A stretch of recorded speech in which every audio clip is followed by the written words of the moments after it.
हमारे देश की संसद में हमारी बात होगी, आप आरोप लगाइए, सरकार जवाब देगी। दूसरे देश की बात करना या दूसरे देशों के मुद्दों की बात करना यह हमारे देश में थोड़ी चलेगा। अच्छा, तो हमारे देश में मतलब आप किसी को भी हिंदू कह देंगे तो चलेगा, देश हिंदू राष्ट्र अरे सर, कह देंगे हिंदू तो रहते हैं यहाँ पर, हिंदू क्यों नहीं कहेंगे? क्या बात कर रहे हैं यहाँ पर पैनल में बैठे हुए 10 लोग? ये क्या तर्क है? ये क्या तर्क है? देश हिंदू राष्ट्र है। हिंदू राष्ट्र होना एक इमेजिनरी थॉट है, नहीं है, वो इमेजिनरी थॉट है, वो अभी एग्जीक्यूट होगा या नहीं होगा वो बहुत दूर की कौड़ी है दानिश भाई। लेकिन आपने जय फिलिस्तीन का नारा लगाया, ये कल की सत्यता है, और ये सत्यता इस तरह से असदुद्दीन ओवैसी के पीछे है कि उनके रिकॉर्ड में से बयान को हटाना पड़ा। अरे सुनिए, अरे असंवैधानिक नहीं होता तो रिकॉर्ड से क्यों हटाते सर? सुनिए, ये इमेजिनरी थॉट आपके लिए होगा, मेरे लिए नहीं है। तो आपके सोच लेने से संसद की कार्यवाही में जय फिलिस्तीन के नारे थोड़ी लग जाएंगे। तो इसी तरह आपके भी सोच लेने से कुछ नहीं होगा। जो काम अदालत का है वो अदालत करेगी, कमीशन का है वो कमीशन करेगी, और प्रेसिडेंट मुझे ये बताइए, वो आपके सामने मुझे एक बात बताइए, आप वो व्यक्ति हैं, बैरिस्टर साहब वो व्यक्ति हैं जो कहते हैं वंदे मातरम नहीं कहेंगे, उन्होंने कभी भी जय हिंद नहीं कहा, लेकिन जय फिलिस्तीन कह दिया, क्यों नहीं कहा? किसने कहा? नहीं, वंदे मातरम की मुखालफत आपकी किसी से छिपी है क्या? देखिए, दो स्टैंडर्ड की बात मत करिए। जय हिंद, मैं सिंगल स्टैंडर्ड की बात कर रहा हूं। आप मुझे बताइए जय फिलिस्तीन की जरूरत क्यों पड़ी? जय हिंद का विरोध कब किया उन्होंने, बताइए? नहीं बोला नहीं ना, मैं कह रहा हूं बोला कहां जय हिंद? कल बोल देते जय हिंद, जय फिलिस्तीन की जरूरत क्यों पड़ी? अनुराग जी, इतना सब मत हो जाइए। आपके पास, आप खुद जानते हैं चीजों को, उसके बावजूद दानिश भाई सुनिए, ऐसा है, मैं इतना उतना कुछ नहीं हो रहा, मैं बहुत सीधा और सिंपल सवाल पूछ रहा हूं आपसे।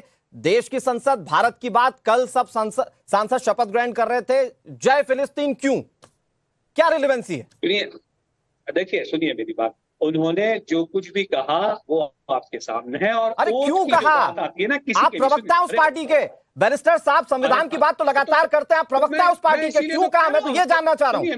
सुनिए मेरी बात, मैं आपको यही कह रहा हूँ कि इसी सेशन के अंदर में अगर हम ये सुन रहे हैं कि भाई ये देश जो है एक विशेष धर्म का है, तब तो आपने सवाल नहीं पूछा। कल से लेके अब तक आपने कितनी डिबेट की उस पर? किसने कह दिया? आप बताइए, और अगर कहा है तो मैं बीजेपी के प्रवक्ता से वो सवाल पूछता हूं। लेकिन आप बताइए, वो कह देंगे अगर पर्टिकुलर धर्म की बात, इसका मतलब ये नहीं ना कि आपका जय फिलिस्तीन जो है वो ग्लोरीफाई हो जाएगा। और आज आप जय फिलिस्तीन कह रहे हैं साहब, कल क्या पाकिस्तान की भी जय कह देंगे क्या संसद में? आप जय पाकिस्तान भी कह देंगे क्या कल संसद में? स्टैंडर्ड की बात है।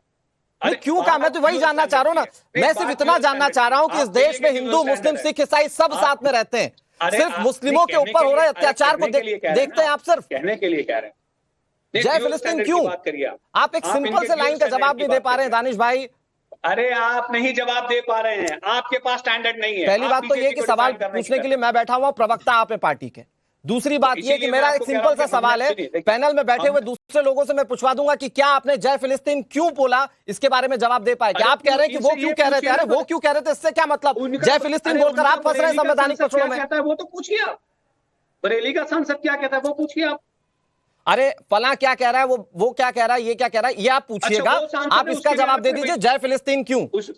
वो उसके लिए आ रहा हूं विष्णु जी, आ रहा हूं। मतलब रमेश बिदुड़ी किसी को गाली देगा तो ठीक है, दानिश अली बोलेगा तो नहीं चलेगा, ऐसा? जय फिलिस्तीन बोलेंगे आप, कल को जय पाकिस्तान बोल देंगे फिर तो नहीं। रमेश बिदुड़ी, अरे सुनिए, मैं तो क्या नहीं दानिश भाई, मैं लड़ना नहीं चाह रहा हूं आपसे, मैं तो सिंपल सी चीज कह रहा हूं आपसे कि आप मुझे सोच बता दीजिए कि संसद के उस सांसद पद की शपथ लेते हुए, उस गरिमा को अपने अंदर समेटे हुए बैरिस्टर असदुद्दीन ओवैसी साहब को ऐसी क्या पड़ी कि जय फिलिस्तीन उन्होंने कह दिया? मैं तो सिंपल जानना चाह रहा हूं। आप बगले झांक रहे हैं, ये पूरा देश देख रहा है आज।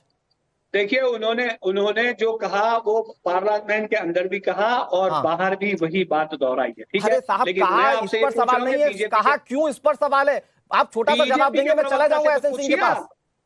बीजेपी के प्रवक्ता से तो पूछिए, उनसे तो आप पूछ ही नहीं पा रहे कल से लेके आज तक। ओहो भाई, इतना एक्सपोज हो जाइएगा ये नहीं पता था पहले सवाल में। मुझे लगा आप और 10 तरीके की बातें करेंगे। मैं तो सीरिया पढ़ के बैठा हुआ था।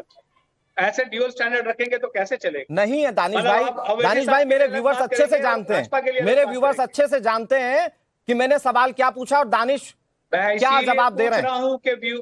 व्यूवर्स देख रहे हैं आपको और आप बहुत अच्छे से समझते हैं, आप अच्छी बात कहते हैं। आज दो तरीके से बात नहीं दानिश भाई, मैं दो तरीके की बात कर ही नहीं रहा हूं दानिश भाई। मेरा सिंपल सा सवाल है, सुनिए, एक काम करते हैं, 1 मिनट। विष्णु जी मैं आ रहा हूं आपके पास, एसएन सिंह जी मैं आ रहा हूं आपके पास। मैं फिर से बहुत प्यार से पूछता हूं दानिश भाई, ठीक है, 2 स्टैंडर्ड वाली बात आपको लग रही होगी मेरी, मैं एक स्टैंडर्ड एक लाइन में पूछता हूं, क्यों कहा जय फिलिस्तीन, क्यों संसद, क्या जरूरत थी? देखिए सुनिए मेरी बात, उन्होंने जो कुछ भी कहा फलस्तीन के रिगार्डिंग, क्या गलत कहा मुझे ये बताइए, क्या गलत? जय फिलिस्तीन, अरे जय भारत कहिए, जय भारत कहिए आप, उन्होंने कहा जय हिंद कहिए। जो ली है, सुनिए, उन्होंने जो ओथ ली है वो संविधान के अधीन ली है। अरे किसी को ज्ञान नहीं है दानिश भाई, माफ करिएगा, माफ कीजिएगा, सारा ज्ञान आप ही और बैरिस्टर साहब ही लेकर नहीं बैठे, पहली बात तो ये। दूसरी बात ये कि अगर जय फिलिस्तीन कह देने से कोई दिक्कत नहीं, तो आप ही वो हो सकते हैं कल को कि जय पाकिस्तान भी कह दे, बोले हमें कोई दिक्कत नहीं। एसएन सिंह साहब, ये क्या डबल स्टैंडर्ड वाली बात है? मैं तो बस सीधा सवाल पूछ रहा हूँ, जय फिलिस्तीन संसद में क्यों?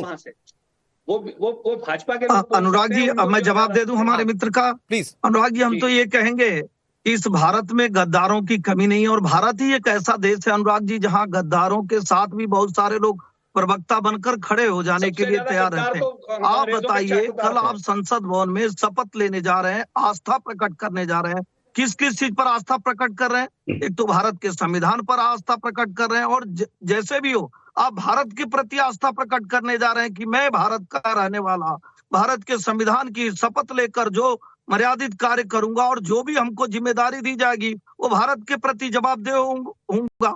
लेकिन आप उसके बजाय वहां कहाँ फिलिस्तीन आ जाता? और मैं तो कहूंगा भारत नहीं, फिलिस्तीन के लोग भी ऐसे व्यक्ति को गद्दार समझेंगे जो भारत में आस्था प्रकट करने जा रहा है और अपनी देश की आस्था नहीं प्रकट करते हुए दूसरे देश की आस्था प्रकट करता है। और इससे भी अलग बात अनुराग जी, हम लोग चर्चा किसकी कर रहे हैं? आज थोड़े ना भारत के प्रति नफरत भरी बयान, भारत के संवैधानिक संस्थाओं के प्रति नफरत भरा बयान ओवैसी साहब का हाथ से थोड़े ना। जब सुप्रीम कोर्ट एक डिसीजन सुनाता है तब भी कहते हैं वहां मस्जिद थी, है और रहेगी। जब और कोई संवैधानिक संस्था अगर कोई कानून ले आती है तो कहते हैं कि हम तो मुसलमान हैं, हम उस बात को नहीं मानेंगे। लेकिन तो निश्चित तौर पे जो कहे कि एसएन सिंह सर, मैं ये जानना चाह रहा हूँ कि ओवैसी साहब, मैं ओवैसी साहब की बहुत इज्जत करता हूँ क्योंकि वो बैरिस्टर है, पढ़े लिखे, मेरी मुलाकात भी उनसे हुई है और मैं उनकी इज्जत करता हूं। लेकिन मेरे जहन में अभी भी ये बात पहुंच रही है कि ये जय फिलिस्तीन क्यों, क्या ये सिर्फ इसलिए कि वहां पर मुस्लिम जो उन पर जो अत्याचार हो रहे हैं सिर्फ उसको बताने की कोशिश की देखिए साहब मैं सबसे बड़ा रहनुमा हूं, मैं संसद में भी खड़ा हूंगा तो सिर्फ मुस्लिमों की रहनुमाई करूंगा, क्या सिर्फ इसलिए ओवैसी साहब ये बात कह रहे हैं?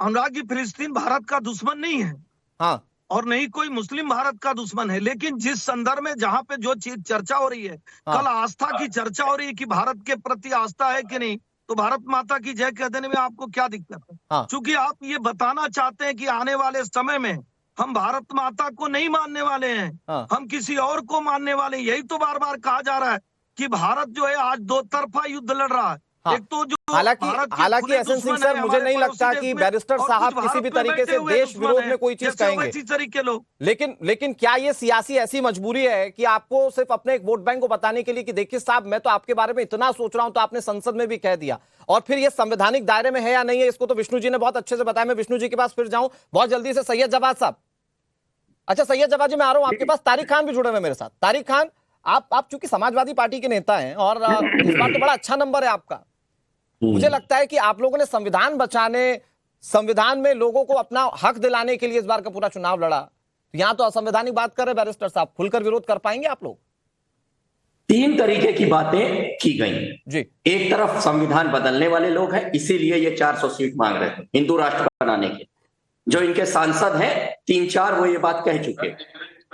अब दूसरी तरफ ओवैसी साहब हैं और तीसरी तरफ अखिलेश यादव जैसे जन नायक हैं जो संविधान की बात करते हैं, जिसमें सबका जिक्र, जिसमें सबका समाधान है। यहां साबित हो गया कि ये संविधान बदलने वाले लोग ये काम कर रहे थे, ये बात यहां पर साबित हो गई। अब मैं एक बात कहता हूं, नाम लीजिए ना। अनुराग जी, संविधान को बदलने वाले लोग बीच में नहीं, बीच में नहीं। अरे भाई इनसे बुलवा लीजिए, उनका डाउट है वो, इनसे बुलवा लीजिए, क्या दिक्कत है? अल्लाह अकबर डेली आप कहते हैं,